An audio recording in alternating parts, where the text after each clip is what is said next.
Welcome to the Learning Pines YouTube. We hope this video helps.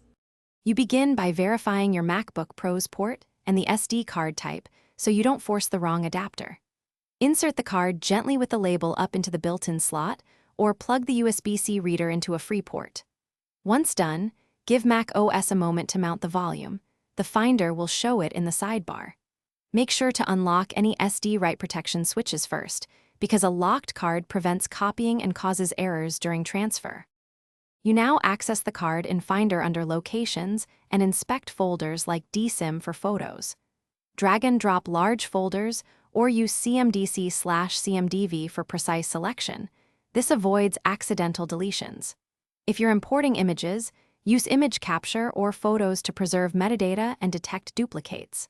For many small files, consider compressing into a zip on the card to speed transfer. Make sure transfers finish completely before unmounting, because interrupted writes can corrupt the card. You finish by properly ejecting the SD card using Finder's eject command or dragging the volume to trash. This ensures all writes complete. If the card doesn't appear, make sure the adapter isn't defective and test another USB-C port or reader, because connectors often fail. When Finder reports errors, open Disk Utility and run First Aid to repair the file system.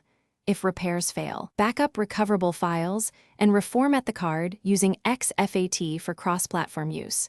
Keep calm and back up regularly. Thanks for watching.